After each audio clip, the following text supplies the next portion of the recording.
नमस्कार, मी शामराव मोकाशी आणि आज मी दहिसर RTOला गेलेलो होतो.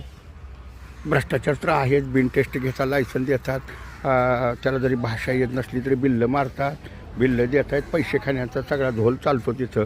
परंतु दुटीवर असताना इन्स्पेक्टर दर्जाच्या अधिकाऱ्यांना, सहाय्यक परिवहन अधिकाऱ्यांना आणि उपप्रादेशिक परिवहन अधिकाऱ्यांना ड्रेस घालणं बंधनकारक आहे. शासनानं जर जो ड्रेस निश्चित केलेला आहे तो घालत नाहीत. पण इथं काय अधिकारी दहिसर RTOमध्ये असे आहेत. एक अधिकारी मी त्याला कधीच बघितलेलं नाही ड्रेस घालताना.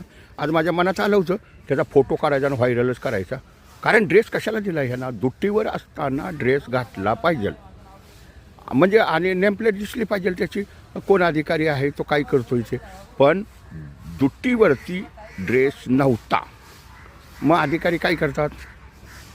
कामाच्या ठिकाणी आपण कामावरती हजर राहिल्यानंतर जो शासनानं ड्रेस निश्चित केलेला आहे तो परिधान करून दुटी करायची आहे. घरी जाताना तुम्ही दुसरा घाला ना, पाक सरकारच्या गाड्या बी आहेत ना तुम्हाला जायला. पण हे मात्र प्रत्येकाने लक्षात ठेवा, दहिसर RTO हे सगळ्यात लबाड RTO आहे. सगळ्यात इथं त्या रिक्षा परमिटचा तर एवढा मोठा झोल आहे. UPचं लायसन जरी असलं का नाही, तात्काळ त्याला बिल्ला देतात. मुंबई शहरातला दाखला हे बघत नाहीच काय, त्याला मराठी बोलता येतं आहे का नाही, भाषेचं ज्ञान आहेत का नाही, 10-15 प्रश्न विचारावे लागतात, त्याची लेखी परीक्षा घ्यावी लागते, तोंडी परीक्षा घ्यावी लागते. तेच प्रश्न विचारायचे असतात आणि तेच त्यांना लिहायचे असतात. त्याला बोलता आलं तर द्यायचं आहे त्याने.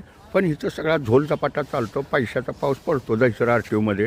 त्याच्यामुळं महाराष्ट्रातील सर्वात जास्ती खोटं काम करणारं, बिनधास्तपैकी काम करणारं RTO म्हटलं तर बोरोली RTO आहे. आणि आज बी मी गेलो होतो खाली टेस्टच्या ठिकाणी बी गेलो होतो, पण तो ड्रेसचा नव्हता. त्याचा ड्रेस असा मी काढणार होतो फोटो, त्याचाच व्हिडिओ काढणार होतो, पण लगेच त्याची नोकरी जाईल. हा जर त्यानं व्हिडिओ बघितला तर मग त्यानं ड्रेस घालून यावं दुटीच्या वेळेत. हे मात्र लक्षात ठेवायचं आहे. जास्तीत जास्त हा व्हिडिओ शेअर करा आणि त्या दहिसर RTOच्या अधिकाऱ्यांनाच करा. ज्यांनी हा व्हिडिओ पाहिजे पूर्ण व्हिडिओ बघत जावा आणि शेअर करत जावा. शासनानं ड्रेस निश्चित केलेला आहे आणि तो दुटीवर असताना तुम्ही घालायचा आहे. दुटीवर येण्याच्या अगोदर घराकडे येताना कुठला बी ड्रेस घाला, पण दुटीवर तुम्ही घाला. दुटी संपली की तुमचा ड्रेस बदलून जावा. पण इथं टेस्ट घेताना सुद्धा ड्रेस घालत नाही, म्हणजे हे काय आहे? काय मग शासन का चौकशी करत नाहीत? पण जनतेनं आता व्हिडिओ शूटिंग केलं पाहिजे. एकतर हे पैसे खातात, ते खातात, बेदरकारपणे रिक्षाची परमिट देतात, 2000 खायचं, बिल्ला द्यायचं, टेस्ट न घेता पक्की लायसन द्यायची. एका त्या लायसनच्या टेस्टमध्ये 3-3 वर्ग असतात, म्हणजे त्या 4 व्हीलरचं बी असते. असे 3-3 वर्ग असतात तरी टेस्ट बी घेत नाहीत.